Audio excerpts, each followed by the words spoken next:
Без некоја посебна најава, она што оди во продолжение е буквално најавата за мојот гостин денеска. Да го погледнеме прилогот.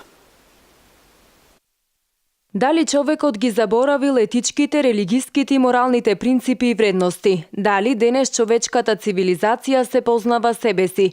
Дали сме современи? Постои ли дискриминација?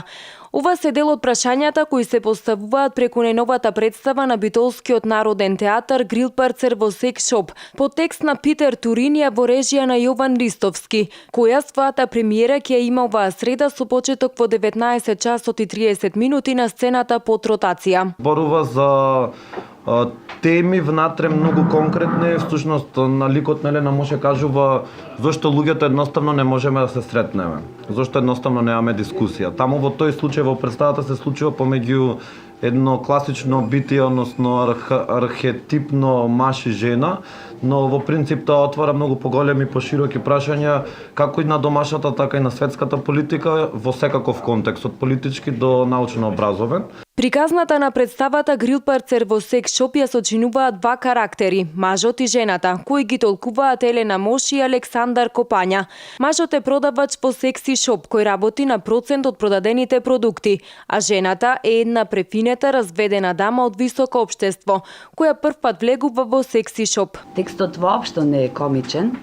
Мислам, кажува многу проблеми, како што кажа Јован, помеѓу мажите и жените, отогеноста на луѓето, едни према други. Меѓутоа, ситуацијата која се дешава и каде се дешава и со кои луѓе се случува сето тоа е интересното и комичното во оваа представа и може да се наречи како трагикомедија, затоа што и е комична сите ситуација, весела. Оваа улога ја доживувам како мој личен Хамлет, од проста причина што има многу допирни точки со мене, мислев дека ќе биде многу лесно да се одигра тоа, меѓутоа тоа е сепак меч со двеоштрици, каде што најдов на доста потешкоти, но пресреќен сум што за партнер ја имаме Елена Моше, една од нашите водечки актерки, не само во Битолски театар, туку и пошироко. Представата Грилпарцер во Секс шоп, освен премиерата во среда, ќе има и две предпремиери, едната денеска, а втората утре вечер. Одлучивме да направиме две предпремиери затоа што почувствувавме потреба дека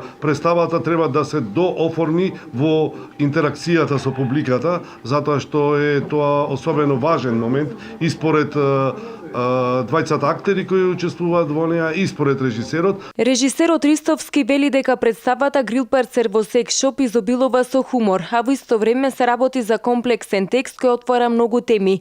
Се поставуваат прашања за нашето постоење, за нашата мисија како луѓе. Истата е наменета за публика над 18 години. Мој денешен гостин во оваа утринска програма на Мега телевизија е виновникот за новата премиера која што вечерва ќе биде на Битолскиот народен театар.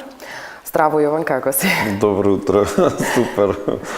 Пред се ќе те запрашам како дојде на идеја. Зошто се случува оваа представа токму на штиците што живот значат токму во Битола и во Битолскиот народен театар? Па, идејата што пред 6 години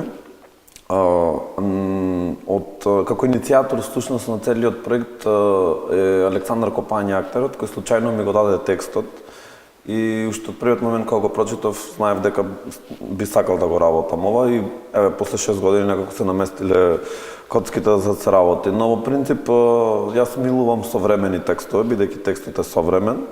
Авторот е се уште жив, европско-светски познат автор, тоа е господин Питер Турини, кој е во принцип и професор на Австриската академија за драматургија. Еден меѓу големите авангардисти на неговото време во младоста негова, зборувам 70-ти, 80-ти така натаму, кај што се проби во театарскиот во светскиот театар во светот, нели, па веќе стана достоинствен човек и професор таму во Австрија. Во принцип текстот е за мене многу забавен на прва рака, нели, кога го читате.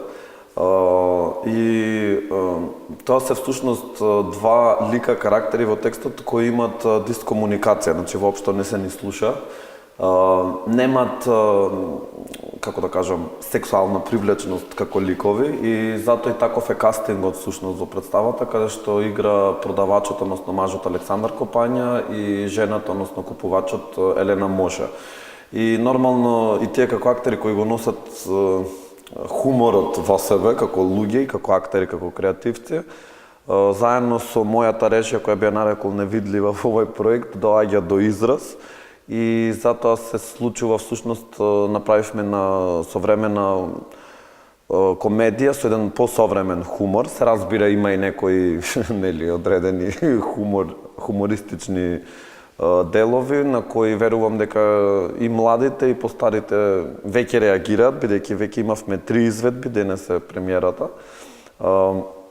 Проектот е камерна, самата представа е камерна, тоа значи дека публиката е во многу блиску до актерите каде што играат. Се случува под ротација на мала сцена и толку имам да кажа за почеток.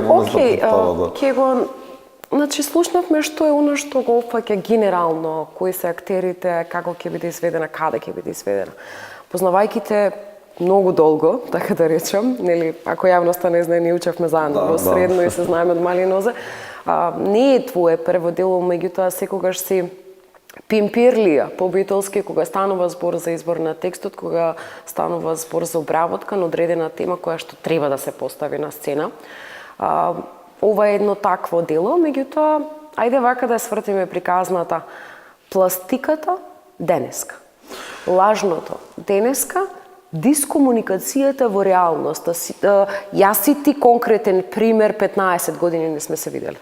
Да. Така, подетално да седнеш, да се напиеш кафе. Да, се разбира, значи суштината на представата не е, мислам, без разлика тоа што е современа комедија и така натаму што е забавна и весела представа, но обработува многу сериозни, многу тешки тематики, што може да ги доживее една жена или еден маж во подоцнежни години. Грил Парцер всушност е име на еден многу познат нивни австријски домашен автор, тоа е Франц Грил Парцер, кој е романтичар, спаѓа во тој период од книжевноста и од драматургијата, кој е всушност првиот автор во Австрија кој правел приватни перформанси, односно приватни представи надвор од театар институција. И бил специфичен по тоа што секогаш е воспевал љубовта. Значи самиот автор на Грил Парцер во Питер Турини го става името негово на еден романтичар, на еден поранешен поет кој зборувал секогаш за романтиката и воспевал романтиката. Тоа не е случајно, нели? И всушност кодот би го преведел јас така како режисер, тоа го преведував и во концептот и во анализата и во работата. Всушност романтичари во секси шоп, односно романтичари во еден пластичен свет. Бидејќи живееме во 21 век каде што се наоѓаме меѓу една раскрсница за мене меѓу доброто и лошото, значи можеме во една секунда да се уништиме цела планета Земја. Во меѓувреме реалноста е дека пополека умираме, значи природата ја уништуваме, образованието го уништуваме, на светско ниво зборувам, не зборувам само локално македонски.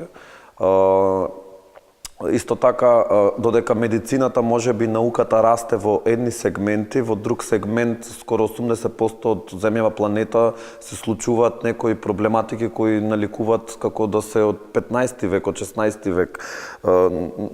Така да тотално сме во сукоп во времето во кое живееме, без разлика на современоста, на колку се убави троседите, перниците и не знам какви асфалти имаме, дали се добри или лоши, дали имаме исправни болници или немаме, дали имаме супер коли кои возат или не знам какви телефони или електронски направи, така натаму, можеме да се изгубиме во таа тема, но во принцип сепак сме ние луѓе и мислам дека во ова време во кое ние живееме во едно многу специфично милениумско време, односно сме генерации, ако преживееме како луѓе, како цивилизација, мислам дека многу ќе зборуваат и ќе пишуваат за ова време, бидејќи пред 100 години нели се деси, пред 100 неколку години се деси индустријската револуција, после тоа нели се разви технологијата и така натаму, еве каде сме денес.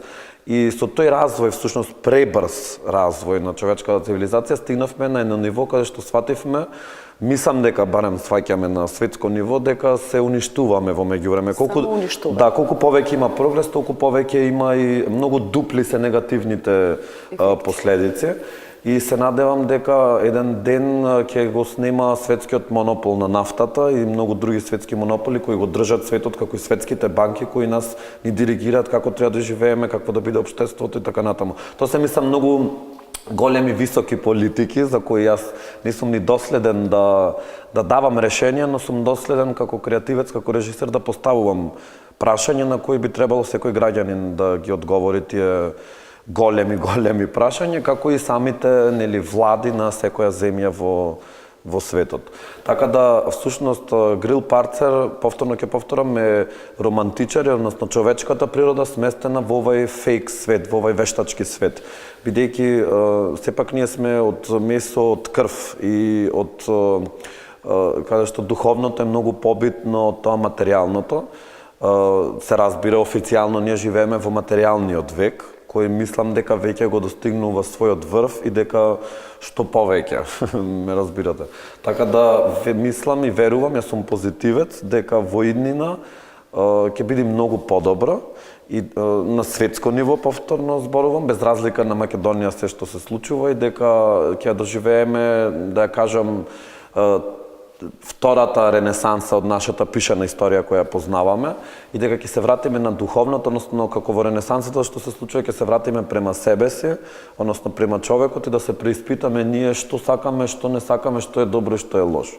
Бидејќи хаос е за мене во светот. Ќе те коригирам малку, бидејќи речем не сум доследен да кажам јас за тие големи политики. Да одговорам, не сум доследен. Во ред, меѓутоа вие сте оние коректори. Уметниците се коректори кои што преку поставување на вакви дела на сцена го тераат човекот да размислува од психолошки аспект, да се запраша, да даде одговори. Така да мислам дека доследен си доволно, ова свати го како комплимент. Има една работа во театарот. Според мене мислам дека убаво е само се постават прашањата, а одговори да не давам како креативец, бидејќи постојат многу илјадници можности, нели? Индивидуално е, некој си го размислува. Ќе спомнам Моше и ќе го спомнам Копања. Копања во една прилика ми кажа ова представа е како на преживување на еден дел од мојот живот кога јас на тезга продавав женски облеки во бутикот на мајка ми. Да. И Моше ќе ја сврстам во оној сегмент кога игра нели висок аристократ дама која што е разведена и влегува во секси шоп, наспроти тоа што ја познавам Моше како домакинка жена, така да се изразам. Колку сметаш дека битолската публика е подготвена да разговара токму за секси шопот како реалност, како еден сегмент, го немаме во Битола, нели можеби валијант на времето постоеше. Да, имам приказни околу тоа. Мене ми е чудно, не само што Моше изгледа изненадено како во Алиса на земјата на чудата. Боже мој, што се има овде од пластични пениси, од не знам какви други секси играчки и слично.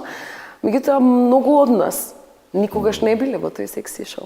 Еве, токму во вакво традиционално општество, во ваква традиционална Битола, ти се охрабри да го фрлиш тоа, едноставно ракавицата е фрлила. Да, немам проблем со тоа воопшто, не се ни замарам.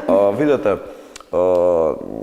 за представата верувам дека ќе има голем одзив на публиката. Веќе има, бидејќи ја игравме и во неделата, понеделникот и сношти, значи тоа се скоро 3 изведби со полни сали, каде што гледам дека повозрастната публика најдобро ужива. Тоа малце дури се шокирав. Мислев дека ќе бидат со поголема предрасуда, но всушност го разбираат хуморот и затоа некако така е направена представата, бидејќи нема никаква вулгарност, не постои ниту некакви си еротски или порно делови во представата, па се нас да не биде непријатно, нели? Туку тотално бидејќи тие се два изгубени лика, два изгубени карактери кои времето и современоста ги согази. Значи и купувачот и продавачот во представата ги бараат изгубените вредности, бидејќи продавачот всушност го избркале од работа, бидејќи тој наводно бил суфлер во Бург театарот во Виена. Тоа место, како работно место, како професија, значи многу и голема психолошка сигурност на еден актер кога е настана во било кој театар во светот. ја губи работата и времето, како што и некојаш било во Македонија, бидејќи многу електроинженери јас имав сретнато кои возат такси во Битола.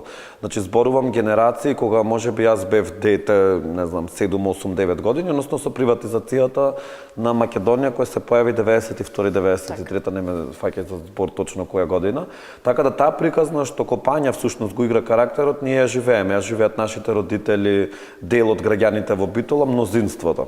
Така да бидејќи претходно имавме еден систем општествен, сега имаме друг општествен систем, така да овие се представници, продавачот посебно на тој општествен систем каде што ги прегазило времето.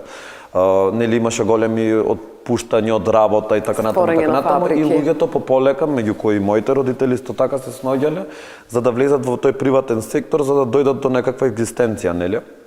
И верувам дека и многу луѓе ќе го видат и тој проблем таму, односно по возрастните, затоа веројатно и допира исто така таа приказна, кај помладите допира на друго ниво.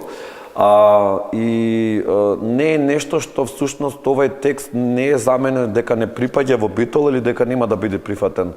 Напротив, значи познавам различни приказни низ градов, а и нели низ држава, како и низ светот, кои што има различни, нели, како да кажам, интимни проблематики, кои се разбира во представата на многу хумористичен начин се разработуваат. Ние имавме секси шоп во Битола, тоа е Валијант. Многу затворија бидејќи Валијант како продавница во Македонија има најпаќе клиенти од Битола. Значи на републичко ниво, да. Се разбира имат голем таргети во Скопје, луѓе кои се купуваат различни работи кои им се потребни, нели, од различни причини. Бидејќи има и за сингл играчки, има и за парови, така натаму, така да не навлегувам во интимата, секој прави тоа што сака во кревет, нели. Но најпоголем шок ми беше бидејќи сепак големиот процент на купувачи доаѓаат од Битола, што тоа во исто време ме израдува, но се разбира купувачите бидејќи сме мал град не влегуваат во секси шоп, туку ги нарачуваат по пошта. И така натаму, не навлегам, тоа е приватно право, се разбира, и тука немам никаков коментар, но сваќам дека всушност Битола и не е таков град како што мислев дека е претходно, дека е, како се изрази, традиционален, затворен и така натаму. Не, Битола мислам дека сите граѓани од старо до младо се многу, како да кажам, авангардни во секаков поглед.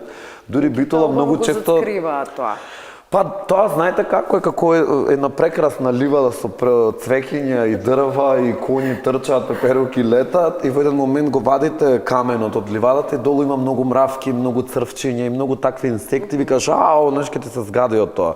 Така да Битола има таа еден и баланс, еден дисбаланс во, како да кажам, во менталната перцепција како живеат луѓето во овој град, бидејќи некојаш можеби нели во стариот систем било све супер и така натаму, но не живееме во време. Јас не сум генерација на тоа време. Ние сме генерација, изгубените генерации би ги нарекол, каде што сме жртви на прелазот од еден систем во друг, каде што претходно знаеме и за едното и за другото и сега ги бараме правците, што знаеме, што не знаеме, што е правилно, што не е правилно. Така да оваа представа всушност е многу битолска, ако ме прашаш мене лично. Беше супер. Да, и има една интересна работа бидејќи ликот на Моше што го игра влегува прв пат, така да и граѓаните како публика кои ќе седнат и нив ќе му биде како прв пат, односно тоа што го доживувале на Моше, односно карактерот што го игра бидејќи влегува прв пат, така да нивото на представата и пратењето на представата е паралелно со карактерот на Моше, бидејќи и таа влегува прв пат, така и публиката и така натаму се развива целата приказна. На сцена имаме вакви реквизити, пластика, нели? Мора да биде тоа. Самиот лик ги продава како да се врвни уметнички дел од Ван Гог, така ќе го земам.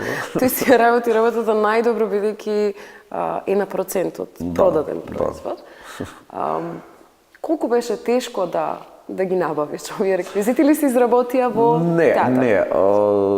Набавени се оригинали, се разбира, од конкретно од Валијант, продавницата во Македонија.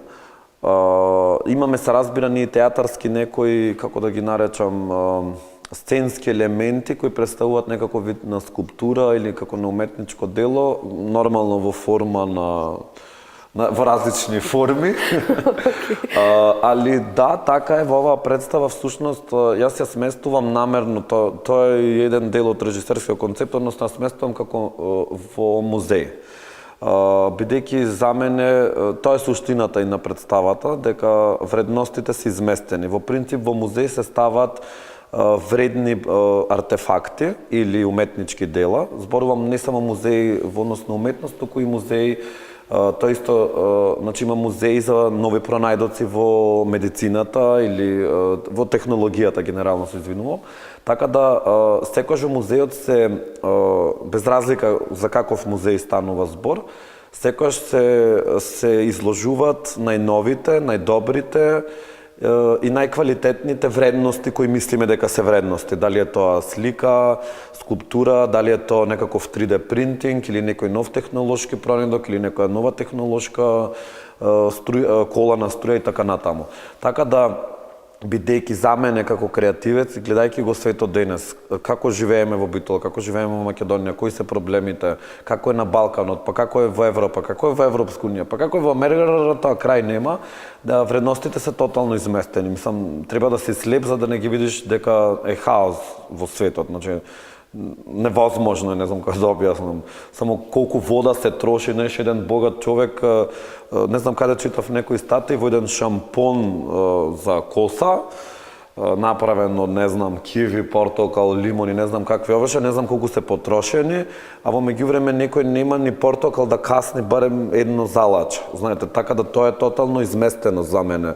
Знаете, вие фрлате по $30, $20 на некаков шампон од овоше, а никој не може да си дозволи ни сув леп да купи. Мислам, тоа е сулудно. Не зборам само за Македонија, земам и Африка, пример, или Сирија, каде што има војна така натаму. И поради тие причини, текстот е многу конкретен меѓу ликовите, но јас како креативец затоа го смести во еден музеј на вредности, бидејќи ние на пиедестал моментално светот и светската политика и како да кажам, фирмите, односно компаниите кои се монопол на пиедестал ставаат скапи, невредни работи. Една Dior ташна, мислам, стварно Dior е супер, јас користам Dior, ама една ташна Dior е, например, 3000 фунти, 3500 фунти, 4000 фунти, нешто е поставена како да е највредното нешто што може да постои на светот. А во меѓувреме, еден зап за да попреш со најквалитетната пломба е многу поевтино. Тоа малце сулудно, бидејќи тој зап мене пломбиран, ќе ме служи наредни 15 години, а со таа ташна, мислам, ќе ја ставам, ќе ја земам. До наредниот тренд. Толку. Ме разбирате, така да за мене тоа стварно сулудно, мислам, вон сенс. Не зборам дека Dior е лош, мислам, не оспорнувам. Не, генерално зборуваме за супер се како брендовите. естетика и многу други компании, но сакам да кажам, не може една кола која кошта, не знам, поскапа, повеќе од 3 станови вреди. Верувам во фанатици на коли, сите сме фанатици на нешто, ама не може 100.000 евра ти да даваш за нешто, а во меѓувреме, како да кажам, околу тебе комшијата нема. Како да кажам, не вреднуваш други работи или не вложуваш во нешто што е повредно. Зборам во пошироки рамки. Ќе ги отвориме сите овие прашања со премиерата вечерва, меѓутоа ќе те вратам малку наназад, ова не е твое прво дело. Меѓутоа, каде котира ова дело, оваа представа во смисла на твојот опус изработен наназад? Генерално обработуваш современи текстови, ова е еден од нив, меѓутоа ова е многу блиска и пластично прикажување на генералниот проблем на светот, на самата цивилизација, на обстојувањето, на контактите, на враќањето на оние морални, нормални вредности, самата природа е тука. Да. Меѓутоа, наназад имаш и друг вид на текстови современи. Дали ова можеби е врвот? Не. Што се сака да си го достигнеш? Не знам, не верувам.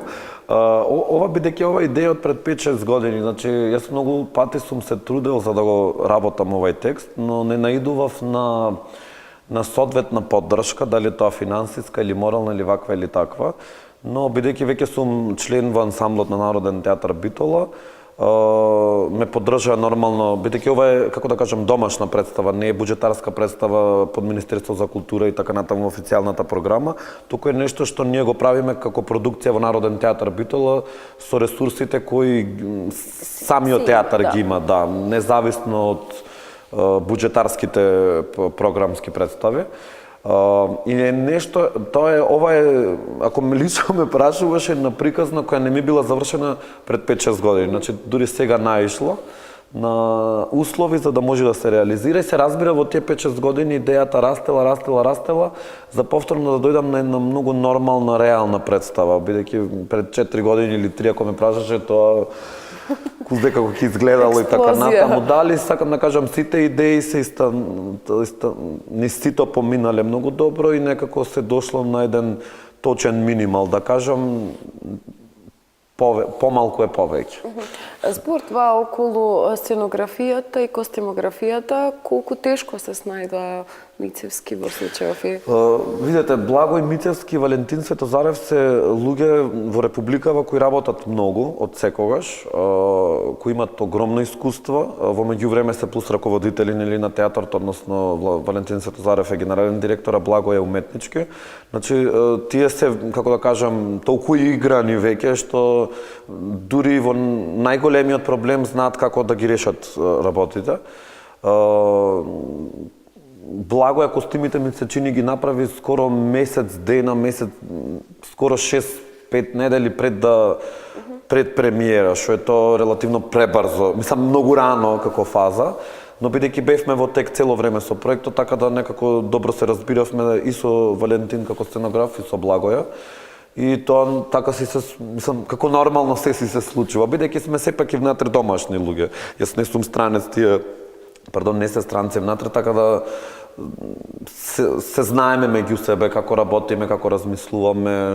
Што сакаме, што ни треба. Комплетната слика ја имаме, ги каниме сите вечер да дојдат да видат зашто овде ние. Се извинувам што да прекинам. Наредна изведба е на 29 март. Не знам во кој ден тоа паѓа. Неважно, значи имавме две предпремиери, премиерата вечерва и наредно прикажување. Ајде повторно за Јован. Што е оно што наредно може би го планираш или ќе оставиш малку период да поуживаш во ова новороденче, па понатаму ќе се запатиш? Има нешто што многу ме привлекува, тоа од еден норвешки автор. Темата е вода, реална приказна, многу реална приказна, дури приказната всушност има една античка внатре архетипна, една приказна меѓу двајца браќа се случува една трагедија, што се случува и во самата Македонија. И ме инспирира многу, мене лично водата, многу сакам вода, многу сакам плажа. Ние утринава дури не ти ни дадовме, пошто влеземе. Не зборам вода како езеро, како океан, како море. Посебно сум врзан со водата, не знам зошто и од каде ми е тоа. Уште пред неколку години се впушти во истражување на вода, значи вода како вода. H2O, да.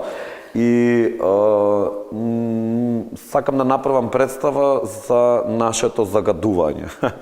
Односно, од духовно до еколошкото загадување на планета, пошто стварно е алармантно, ние многу не ги изборуваме тие теми. Гледам дури моите колеги кои се бават со театар, може би сум веројатно меѓу единствените кога зборувам за екологија и на таков тип на проблематика сериозно обработена во театар. Доста неам гледано представа, освен француски некои представи скандинавски, кои зборуваат за природата. Или оние аматерските од страна на дечиња кои што се борат за некој екознаме. Да, бидејќи тоа е сепак кај нив исто така едукативен еден елемент, за да, нели, како деца се мора да учат, нели, како треба да се однесуваат према природата. И верувам дека тоа ќе ги засега сите граѓани во Република Македонија. Зборам оваа тематика што зборувам на многу еден фин начин направено дело преку вода.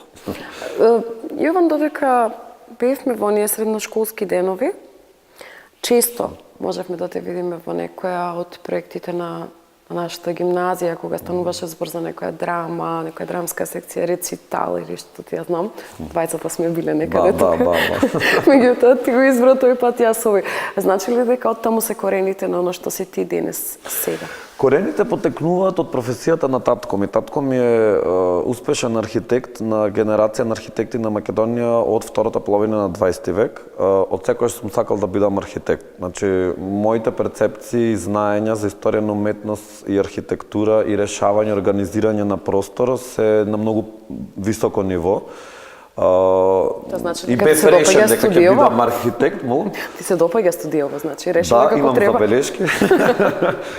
Но некако во гимназија, бидејќи јас основниот талент ми е мене пишување, значи сите мислеве, нели, јас мислев дека ќе пишувам.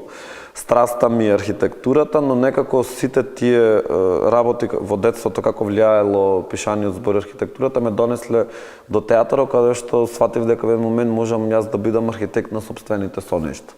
Се сеќаваш ли на почеток книгата која што издадовме? Да.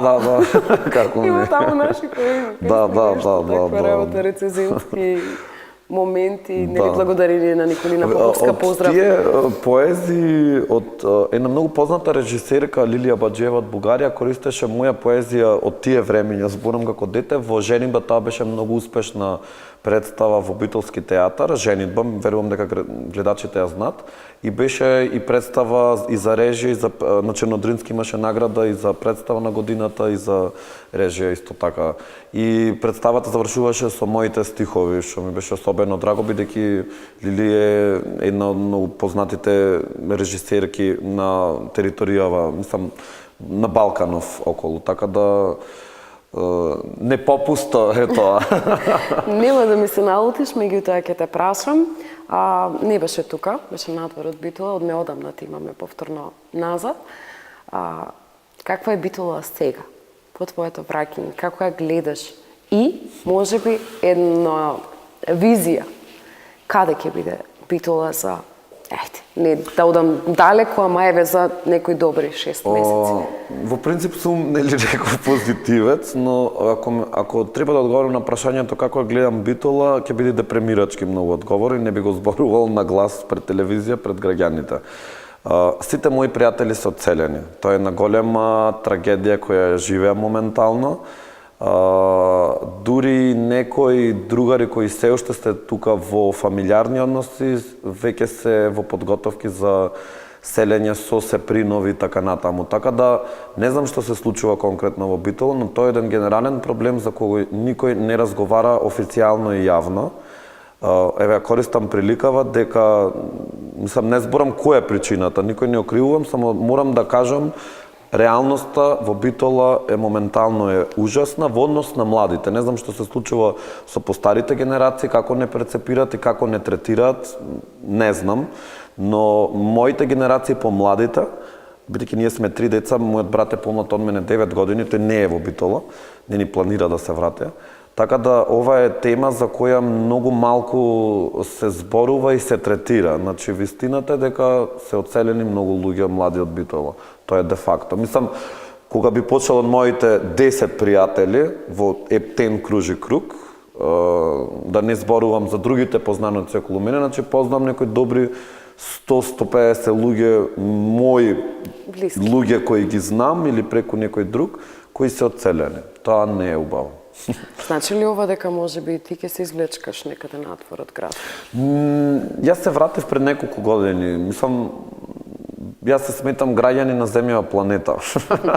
Значи не се третирам како битолчанец, дека Битола е моја и дека јас умирам за Битола. Мене ме интересира светот, ме интересира природата, ме интересира духовноста. Случајно сум се родил во Битола. Се разбира, тука имав многу блиски луѓе, сега ги немам. Не значи дека тука ќе умрам. Знаеш, така да домот е нашата земја планета. Знаеш, не сум, да кажам, перцепцијата не ми е дека не сум ептен локал патриота, туку повеќе сум, како да кажам, љубимец према планетава земја што правиме. Така да ако сум во Битола и останам во Битола, повеќе би бил и би реагирал на ниво да си го чуваме градот, да се почитуваме меѓу себе и да не правиме, како да кажам, не културни, менталната перцепција, да работиме на себе и да смениме менталната перцепција, да станеме, како да кажам, да имаме комуникација. Тоа е основниот проблем во Битола за мене, бидејќи комуникацијата помеѓу младите ја нема. Многу често вајарот Стефан Малбашич, кој ми е близок пријател, знае да каже, вика, излегувам, не знам, било каде во Битола, небитно во која локација, во кој локал, вика, седат на една маса 5 жени, на друга маса 5 мажи, вика, нема комуникација. На Вибер Именно или и во Фейсбук. представата тоа го зборуваат, знаеш, во Битола тоа станува еден синдром многу чуден за мене. Мислам, тотално чуден, не знам, дали маживе не се пуштаат на жени во Битола, не знам кој е проблемот. Али кога ќе видиш, ако си воајер, ако застанеш отстрана да пратиш ситуација во Битола, тоа го има многу. Дури, не знам, пред некој ден бев во Расчекор, најкиниот клуб во Битола, ретко одам таму. Заминав после работа со серанци на мене со се и случајно прашав, не знам што прашав, дали колку е часот, нешто прашав, небитно, и знаеш како со страв дека праша од другата страна и Човекот свати зборува. дека че ова не е здраво, знаеш, веројатно не живееме некако во здрава психолошка состојба, Ке не знам ми како тоа да го- дозволиш, пред извесен период работев на едно, така да речем, психолошко истражување, каде што во битолски локал седат момче и девојка, значи резервирана е масава, тие се мои познаници. Момчето преку Фейсбук и предложува брак, таа преку Фейсбук прифаќа, стануваат, има еден нежен бакнеш во смисла, вау, јас и ти ќе влеземе во брак, и веднаш се земаат телефоните и се праќаат пораките, нели, не сум повеќе сингл, како оди тоа на Фейсбук, јас немам Фейсбук профил. И дополнителен момент на сето ова е, кај помладите генерации, ако некоја девојка му се допаѓа, нема проблем при изразувањето преку Фейсбук, меѓутоа која ќе се дојде до тет-а-тет средба, Така. зборовите не излегуваат. Тоа е еден голем, огромен проблем на новава генерација која што доаѓа, бидејќи ораторството, читањето, се ова тие дисграфија, дислексика, имаат проблем со препознавање на буквите кои се напишани од рака и слично. Да се надеваме дека сето ова ќе се промени и нема како во минатото. Пред некој ден сретнав една фотографија, нели, со полно батерии и само долу е коментарот, време е да си најдам партнер. Ме сватиш што сакам се надевам и гледачите. Јован, ти благодарам што беше мој гостин, се надевам дека премиерата вечерва ќе биде повеќе од посетена, ќе се бара столче повеќе. Значи не само таа на 28 ли беше? 28 март. 28 март се надевам дека 29, извини. Океј, 29 се надевам дека повторно ќе биде барано да биде поставена на сцената. Многу успех ти посакувам понатаму, се гледаме на матура годинава, Да. 15 години. И ќе ми бидеш повторно гостин со некои твои нови дела, а можеби нели по завршувањето на премиерата да видиме какви се впечатоците кои што ти ги добиваш како режисер. Фала ви многу на поканата. И ги поканувам и граѓаните слободно да ја посетат представата и да уживаат во неја. Ќе има што да видат. А ние, почитувани гледачи, продолжуваме понатаму.